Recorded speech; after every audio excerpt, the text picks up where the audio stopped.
Hi అండి, అందరికీ నమస్తే. Secret husband part 65.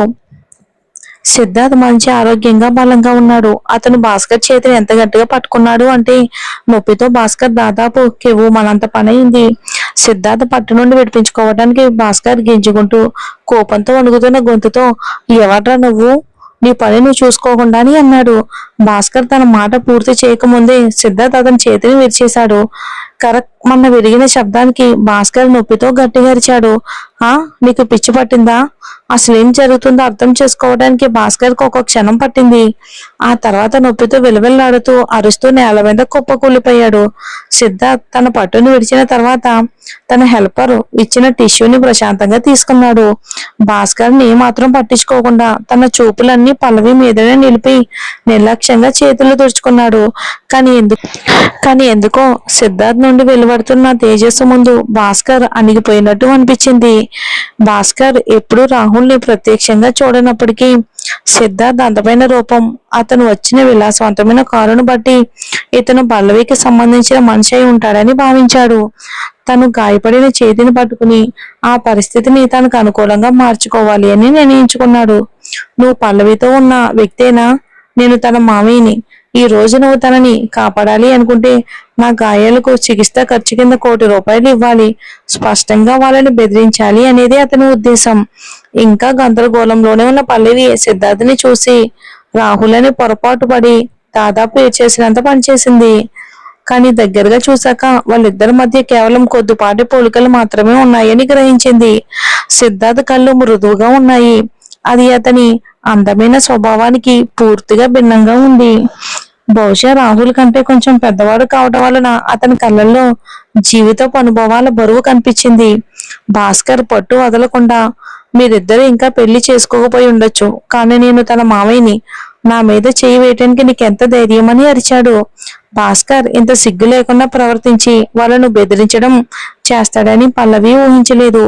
ఆమె కోపంగా, నోర్మి, ఆ పెద్ద మనిషిని ఇబ్బంది పెట్టడం మాపు, ఆయన ఎవరో నాకు తెలియదు అని గట్టిగా చెప్పింది. అయితే మరి భాస్కర్ ఎలా నమ్ముతాడు? మొత్తానికి దీని నుండి కోటీశ్వరుడు అవడానికి ఇదో ఖరీదైన అవకాశం. దాన్ని అంత సులభంగా వదులుకోవడానికి అతను ఏమాత్రం సిద్ధంగా లేడు. అతను ఇంకా ఇలా అన్నాడు, మచ్చా, దాన్ని చూడు, అది నీతో కొన్నేళ్లుగా ఉంటుంది. నాకు కొంచెం డబ్బు విడిచిపెట్టాల్సిన టైం వచ్చిందని నీకు అనిపించడం లేదా? నేను కేవలం ₹1,00,00,000 మాత్రమే అడుగుతున్నాను. సిద్ధార్థ్ తన పదునైన చూపులను భాస్కర్ మీదే ఉంచాడు. సిద్ధార్థ్ నిశ్చలమైన చూపులకు భాస్కర్ భయంతో వణికిపోయాడు. సిద్ధార్థ్ లాంటి వాడితో గొడవ పెట్టుకోవడం మంచిది కాదని అతని అంతరాత్మ చెప్పింది. అయినా డబ్బు గురించి ఆలోచించగానే అతనిలో ఒక మెరుపులా ధైర్యం వచ్చింది. కానీ గొంతు పెంచి మాట్లాడే ధైర్యం మాత్రం చేయలేకపోయాడు. నువ్వు అదృష్టవంతుడివి తెలుసా? నా మేనకోడలి కోసం ఒకప్పుడు చాలా మంది మగాళ్ళు వెంట పడేవాళ్ళు. దాని అందం చాలా అద్భుతం. ఇక అంత పిసినారిలో ఉండొద్దు, లేకపోతే నేను దాన్ని డబ్బు కోసం అమ్మేస్తాను. భాస్కర్ మాటలు చాలా నీచంగా సభ్యంగా ఉన్నాయి. ఒక మామయ్య తన మేనకోడలి గురించి మాట్లాడాల్సిన విధంగా ఏమాత్రం లేవు ఆ మాటలు. పల్లవి కోపంతో రగిలిపోయింది. అతనికి బుద్ధి చెప్పాలన్న బలమైన కోరిక ఆమెలో కలిగింది. కానీ ఆమె కంటే ముందే మరొకరు ఆ పనిని చేశారు. సిద్ధార్థ్ తన తోలి చేతి తొడుగులను అందంగా తీసి వాటితో భాస్కర్ చెంప మీద గట్టిగా కొట్టాడు. చెంప చల్లుమంది. ఆ శబ్దం గట్టిగా ప్రతిధ్వనించింది. భాస్కర్ నోటి నుండి రక్తం చిమ్మింది. ఆ దెబ్బకు అతని ముక్కు, నోటి నుండి రక్తం విపరీతంగా కారింది. అతని నొప్పితో గట్టిగా అరిచాడు. సిద్ధార్థ్ తన గ్లోవ్స్ ని నేల మీదకి విసిరి వాటిని తన బూట్లతో తొక్కాడు. అతని మృదువైన ప్రవర్తన స్థానంలో మంచులాంటి నిశ్చలమైన చూపు వచ్చింది. అతను, నీకెలా మాట్లాడాలో తెలియకపోతే నేను నేర్పిస్తాను అని అన్నాడు. భాస్కర్ జాలిగా ఏడుస్తూ, పల్లవి, నేను నీ మామయ్యని. నన్ను ఎలా అవమానిస్తూ ఉంటే నువ్వు చూస్తూ ఊరుకోకూడదు అని అన్నాడు. అయితే పల్లవి, నీలాంటి మామయ్య నాకు లేడు అని బదులిచ్చింది. అకస్మాత్తుగా పోలీసులు ఏలా కీచుమని గాలిని చీల్చింది. భాస్కర్ ముఖం ఒక్కసారిగా సౌండ్కి మారిపోయింది. పల్లవి పోలీసులను పిలిచి ఉంటుందని అతను ఊహించలేదు. అతను పారిపోవడానికి ప్రయత్నించాడు. కానీ అతను రెడ్ హ్యాండెడ్ గా దొరికిపోయి పోలీస్ స్టేషన్ కి తీసుకువెళ్ళబడ్డాడు. పల్లవి కూడా జరిగిందంతా చెప్పడానికి స్టేషన్ కి వెళ్ళింది. సిద్ధార్థ్ ఆమెకు సాక్షిగా నిలబడ్డాడు. భాస్కర్ని కనీసం 15 రోజుల ఇక జైల్లో ఉంచుతామని ఆ ఆఫీసర్ పల్లవికి అయితే ఖచ్చితంగా హామీ ఇచ్చాడు. పల్లవి అతనికి మరింత ఎక్కువ ఇబ్బంది కలిగించాలని అనుకోలేదు. ఆమె ఉద్దేశం కేవలం భాస్కర్ కు ఒక బుద్ధి చెప్పి మళ్ళీ తనని తన అమ్మమ్మని వేధించే ముందు 1కి 2 సార్లు ఆలోచించుకునేలా చేయటమే తన ఉద్దేశం. అయినా భాస్కర్ అకస్మాత్తుగా కనిపించడం చాలా వింతగా ఉందని ఆమెకు అనిపించింది. ఆమె తన అమ్మమ్మని ఎవరికి చెప్పకుండా వైజాగ్ తీసుకొచ్చేసింది కదా, మరి ఆ భాస్కర్ వృద్ధాశ్రమాన్ని తన అమ్మమ్మ వాడును మరీ అంత ఖచ్చితంగా ఎలా కనుక్కున్నాడు? ఆ ప్రశ్న ఆమెను తొలిచేస్తుంది. దీని వెనకాల ఏదైనా ఉందా అని. కానీ భాస్కర్ ఆమెకు సమాధానం చెప్పే అవకాశం లేదు. ఆమె ఆలోచనలో ఉండగానే ఒక యువ పోలీస్ ఆఫీసర్ ఆమె దగ్గరకు వచ్చి, క్షమించండి, మీరు పల్లవి గారా అని అడిగాడు. పల్లవి ఆ పోలీస్ ఆఫీసర్ వైపుకు చూసింది. అతను మాట్లాడడం మొదలు పెట్టాడు. మీకు నేను గుర్తున్నానా? నేను ఒకప్పుడు తెనాలి స్టేషన్ లో పనిచేసేవాడిని. నా పేరు కిషోర్. అతని పేరు వినగానే ఆమెకు గుర్తొచ్చింది. పల్లవి తన తండ్రి మరణానికి కారణమైన గుద్ది పారిపోయిన నిందితుడి కోసం ఏళ్ల తరబడి వెతుకుతుంది. వైజాగ్ మారిన తర్వాత కూడా ఆమె ప్రతి సంవత్సరం ఆ కేసును కొనసాగించడానికి తిరిగి వెళ్లేది. ఆయన ఎలాంటి ఫలితం లేదు. తెనాలి స్టేషన్ ని కొత్తగా బదిలీ అయిన కిషోర్ 1 సంవత్సరం క్రితం పల్లవిని కలిశాడు. పల్లవి తండ్రి ప్రమాదం చాలా విషాదకరమైనది మరియు పల్లవి ఆకర్షణీయమైన రూపం అతనిపై ముద్ర వేసింది. కిషోర్ కొనసాగించాడు. కొన్ని రోజుల క్రితం ఇటీవల పట్టుబడిన ఒక పరారీలో ఉన్న నేరస్తుడు పోలీసుల ముందు ఒప్పుకున్నాడని నా మాజీ సహ ఉద్యోగి ద్వారా విన్నాను. ఆ నేరం జరిగిన ప్రదేశం ఈ నాన్నగారి ప్రమాదం జరిగిన ప్రదేశానికి దగ్గరలోనే ఉంది. ఆ నేరస్తుడు ఒక అనుమానాస్పద వాహనాన్ని చూసినట్లు కూడా చెప్పాడు. వివరాలు ఇంకా దర్యాప్తులోనే ఉన్నాయి. ఆ వెల్లడికి పల్లవి ఆశ్చర్యపోయింది. ఇటీవలి సంవత్సరాలలో ఆమె సంఘటన గురించి పెద్దగా మాట్లాడకపోయినా అది ఆమె మనసు నుండి ఎప్పుడూ కూడా ఏమాత్రం చెరిగిపోలేదు. ఆమె వెంటనే కిషోర్ తో ఫోన్ నెంబర్ మార్చుకుని ఏదైనా కొత్త విషయాలు తెలిస్తే తనకు తెలియచేయమని కోరింది. అన్ని చూసుకున్న తర్వాత పల్లవి వృద్ధాశ్రమానికి తిరిగి వెళ్ళబోతూ ఉండగా సిద్ధార్థ్ కారు సరిగ్గా ఆమె ముందు ఆగింది. పల్లవి రోడ్డు పక్కన నిలబడి హృదయపూర్వకంగా థ్యాంక్ యూ చెప్పింది ఆయనకి. పర్వాలేదు అని సిద్ధార్థ్ బదిలిచ్చాడు. అతని గొంతు మృదువుగా ఉంది. భాస్కర్ చేతును నిర్దాక్షిణంగా విడిచినప్పుడు ఆమె చూసిన క్రూరత్వం అందులో లేదు. అతను పూర్తిగా వేరే వ్యక్తిలా అనిపించాడు పల్లవికి. మీరు ఎక్కడికి వెళ్తున్నారు? నేను డ్రాప్ చేస్తాను అని సిద్ధార్థ్ చెప్పాడు. మీ దయకు థ్యాంక్ యూ, కానీ మిమ్మల్ని ఇంకా ఇబ్బంది పెట్టాలి అని అనుకోవటం లేదు. నేను క్యాబ్ పిలుచుకుంటాను. సిద్ధార్థ్ ఆమె వైపుకు చూసి మామూలుగా ఇదేమీ పెద్ద విషయం కాదు, కారు ఎక్కండి అని అన్నాడు. అతని గొంతు నార్మల్ గా ఉన్నప్పటికీ అందులో కాదనలేని ఆకర్షణ ఉంది. ఇక అందుకే అతను ముందు చేసిన సహాయానికి కృతజ్ఞతగా పల్లవి అభ్యంతరం చెప్పకుండా కారు ఎక్కేసింది. ఆమె కూర్చున్న వెంటనే సిద్ధార్థ్ ఆమెకు ఒక చేతి టవల్ ఇచ్చాడు. ఆమె కుడి చెంప వైపుకు సైగ చేశాడు. పల్లవి కారు కిటికీలో తనని తను చూసుకుని ముఖం మీద కొన్ని రక్తపు మరకలు ఉన్నాయని గమనించింది. ఇక క్లాత్ తో గంధపు చెక్క సువాసన వస్తుంది క్లాత్ లో.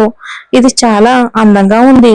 అంత అందమైన ఆ టవల్ వాడడానికి తనకి కొంచెం ఇబ్బందిగా ఫీల్ అవుతూ ఆమె సార్ టిష్యూ సరిపోతుంది అంది.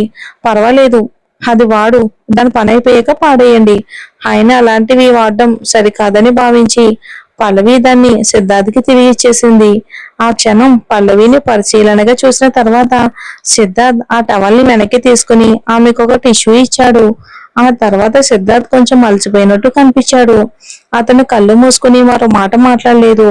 ఇక వాళ్ళ గమ్యం చేరాక పల్లవి కారు దిగి థ్యాంక్ యూ తెలిపింది. ఊహించిన విధంగా సిద్ధార్థ్ ఆమె వైపుకి చూసి, నువ్వు నాకు తెలిసిన ఒక స్నేహితురాలిని గుర్తు చేస్తున్నావు అన్నాడు.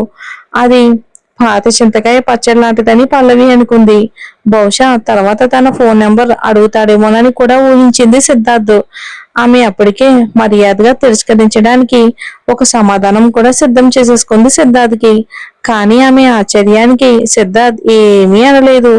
అతను కేవలం కారు కిటికీ పైకి ఎత్తి వెళ్ళిపోయాడు. పల్లవి దాని గురించి కూడా పెద్దగా ఆలోచించకుండా ఆశ్రమంలోకి నడిచి వెళ్ళింది. ఇంతలో కారులో సిద్ధార్థ్ దూరంగా వెళ్తున్న పల్లవి ఆకారాన్ని చూస్తూ అతని ముఖంలో ఒక రహస్యమైన భావం కదిలింది. ఒక ఆలోచన అతని మనసులో మెదిలి, లత నువ్వేనా అది అని గొనుకాడు. లత ఎవరు? తన పల్లవి కదా. మరి సిద్ధార్థ్ ఎవరు? చూద్దాం. ఒక క్షణం తర్వాత అతను కళ్ళు మూసుకుని ఇలా అన్నాడు, ఆ అమ్మాయి గురించి వెంటనే తెలుసుకో. ఖచ్చితంగా తన వివరాలన్నీ తెలుసుకో. పల్లవి, అంతా నా వల్లే, నన్ను చూసుకోవడానికి నువ్వు చాలా కష్టపడ్డావు అంటూ పల్లవి వాళ్ళ అమ్మమ్మ కళ్ళల్లో నీళ్లు తిరిగాయి. వయసు పెరగడంతో ఆమె మనసు ఇంకా సున్నితంగా మారింది. అలా అనకమ్మమ్మ, నువ్వు నా కోసం ఎప్పుడూ ఉన్నావు, ఇప్పుడు నువ్వు చూసుకోవటం నా వంతు అని బదులిచ్చింది పల్లవి. ఆమె కళ్ళు కూడా చెమర్చాయి. భాస్కర్ ఒక పనికి మాలిన వాడు, అతని కుటుంబాన్ని ఎప్పుడూ కూడా పట్టించుకోలేదు. పల్లవి చదువు కోసం ఆమె అమ్మమ్మ చేత వాళ్ళ అమ్మమ్మ చెత్త ఏడవడం నుండి చిరుతిళ్ళు అమ్మటం వరకు ఎన్నో చిన్న చిన్న పనులు చేసింది. ఇన్ని సంవత్సరాల కష్టం వలన ఇప్పుడు ఆమె హాస్పిటల్ నుండి బయటపడడం దాదాపు అసాధ్యంగా అనిపించింది. నాకేమైనా అయితే నేను చూసుకోవడానికి ఎవరూ ఉండరనేది నా భయం. ఇంకా నీకు పెళ్లి కూడా కాలేదు, నేను ప్రశాంతంగా పోలేను అని తన బాధను వెళ్ళగక్కింది. పల్లవి వాళ్ళ అమ్మమ్మ కన్నీళ్లు తుడుచుకుంటూ, అమ్మమ్మ, అలా మాట్లాడొద్దు, నువ్వు చాలా కాలం బతుకుతావు, నాకు నువ్వు తప్ప ఎవరున్నారు, మన ఇద్దరం కలిసి మన ఇంటికి వెళ్దామని నువ్వే చెప్పావు కదా అని అంది. ఆమె కళ్ళల్లో ఒక చిరు ఆశ మెరిసింది. మనం నిజంగా వెళ్ళగలమా అని అడిగింది.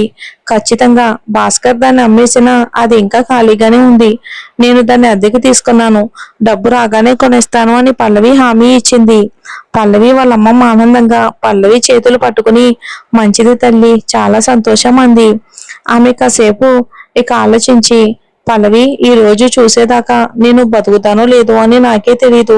నిన్న రాత్రి కలలో మీ నాన్న కనిపించాడు, నన్ను స్వర్గంలో చూడటానికి ఆతృతగా ఉన్నట్టు అనిపించింది, నా సమయం దగ్గర పడింది అనిపిస్తుంది అని చెప్పింది.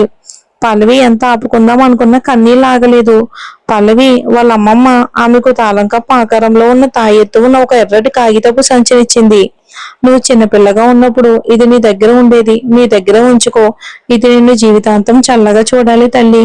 ఆమె మాటలు పల్లవికి వీడ్కోలులా అనిపించడంతో తన అమ్మమ్మను గట్టిగా హత్తుకుని వెక్కి వెక్కి ఏడ్చేసింది. అమ్మమ్మ, నిజానికి నాకు పెళ్ళై చాలా కాలం అయింది, ఇది కొంచెం కష్టమైన పరిస్థితి, అందుకే చెప్పలేదు. ఆమె అమ్మమ్మ షాక్ అయింది. ఇదెప్పుడు జరిగింది? ఒప్పందం ప్రకారం జరిగిన పెళ్లి అనే విషయాన్ని ఉద్దేశపూర్వకంగా వదిలేసి పల్లవి కథంతా చెప్పింది. ముగింపుగా, ఏదేమైనా అతను నాకు చాలా కాలంగా ఇష్టమైన వ్యక్తి, అతను బిజినెస్ ట్రిప్ నుండి తిరిగి రాగానే నిన్ను చూడటానికి వస్తాడు అని అంది. ఆమె ఆశ్రమం నుండి బయలుదేరేసరికి రాత్రి అయింది. పల్లవి శాంతి విలాస్ కి తిరిగి వెళ్ళింది. తన అమ్మమ్మతో జరిగిన సంభాషణ గురించి ఆలోచిస్తూ, అతను తన గమ్యస్థానానికి చేరుకున్నాడా అని అడుగుతూ రాహుల్ కి మెసేజ్ చేసింది. అతనికి మెసేజ్ చేసే ముందు పల్లవి అతని ఫ్లైట్ టైమింగ్స్ చూసుకుంది. చాలాసేపు ఎదురు చూసిన తర్వాత చివరికి నిద్రలోకి జారుకుంది. తెల్లవారుతూ ఉండగా ఆమె ఫోన్ మోగింది. ఇంకా నిద్ర మత్తులోనూ నా పల్లవికి రాహుల్ గొంతు వినిపించింది. అని నేను నిద్ర పాడు చేశానా? ఫోన్లో రాహుల్ గొంతు గంభీరంగా ఆకర్షణీయంగా వినిపించింది. ఇంకా నిద్ర మత్తులోనే ఉంది పల్లవి. మీ పని అయిపోయిందా అని అడిగింది. దాదాపుగా వర్క్ లోనే ఉండిపోయాను, అందుకే ఇప్పుడు నీకు కాల్ చేయడానికి కుదిరింది, అస్సలు ఖాళీ లేదు. అతని వైపు నుండి అడుగుల చప్పుడు వినిపించింది. పల్లవి మామూలుగానే హోటల్కి తిరిగి వెళ్తున్నారా అని అడిగింది. అవును, నాతో వస్తావా అని రాహుల్ కొంటిగా అన్నాడు. ఎందుకో తెలియదు కానీ వాళ్ళు మళ్ళీ కలిసినప్పటి నుండి వాళ్ళ బంధం చాలా మంచిగా మారిందని పల్లవికి అనిపించింది. ఇంతకు ముందు వాళ్ళు చనువంతా ఇక రూమ్ కి పరిమితం. అలా అయితే తొందరలోనే తిరిగి వస్తారు కదా మీరు? పల్లవి అటువైపుకు తిరుగుతూ అడిగింది. రాహుల్ బదులిచ్చే ముందు ఒక చిన్న విరామం వచ్చింది. సైలెన్స్. పల్లవి, నన్ను రెచ్చగొట్టాలని చూస్తున్నావా? అది విని పల్లవి ఆశ్చర్యపోయింది. ఏంటి, ఇప్పుడే రెక్కలు కట్టుకుని నీ దగ్గరికి వాలిపోయి నీతో ఉండాలని ఉంది? రాహుల్ మాటలకు పల్లవి నోరు తెరిచి ఉండిపోయింది. ఆమె తన ఫోన్ వైపుకు చూసి వాళ్ళు వీడియో కాల్లో ఉన్నారని గ్రహించింది. ఆమె ఒంటికి అతుక్కుపోయినట్టు ఉన్న సిల్క్ పైజామా వేసుకుని ఉంది. తను చాలా అందంగా ఆకర్షణీయంగా ఉంది. ఇంతలో రాహుల్ తన వైపుకి అలా చూస్తూ ఉన్నాడు. పల్లవి, నేను నిన్న ఆఫీస్లో ముద్దు పెట్టుకున్నప్పటి నుంచి నాకు నువ్వే గుర్తొస్తున్నావు. కానీ వర్క్ కదా, బిజినెస్ ట్రిప్ మీద ఊరు వెళ్లాల్సి వచ్చింది, కానీ నిన్ను వదిలి వెళ్ళడం నాకు చాలా కష్టంగా ఉంది అని అన్నాడు రాహుల్. ఆ మాటలకు పల్లవి ముఖం ఎర్రగా కందిపోయింది సిగ్గుతో. నువ్వు రాహుల్ అన్నాడు. పల్లవి, నువ్వు ఇప్పుడు నన్ను హనీ అని పిలవాలి అని రాహుల్ పట్టుబట్టాడు. ఫోన్లో పల్లవి ఒప్పుకోలేదని గ్రహించి, అతను నేను తిరిగి వచ్చాక నువ్వు అలా పిలిచేలా చేసుకుంటాను, కాబట్టి ప్రస్తుతానికి నేను వదిలేస్తున్నాను అని అన్నాడు.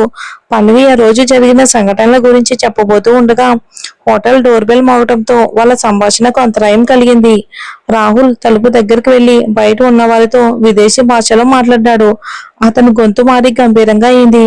అతను తన ఫోన్ పక్కన పెట్టడంతో పల్లవికి అతను ఏమి మాట్లాడుతున్నాడో అర్థం కాలేదు. కొద్దిసేపటికి అతను సరే నువ్వు వెళ్ళి పడుకో, నేను వెళ్ళాలి అని చెప్పాడు. రాహుల్ గబగబా వీడియో కాల్ కట్ చేసేశాడు. మరి సిద్ధార్థ్ తో ఏం జరుగుతుందో, సిద్ధార్థ్ క్యారెక్టర్ ఏంటో చూద్దాం.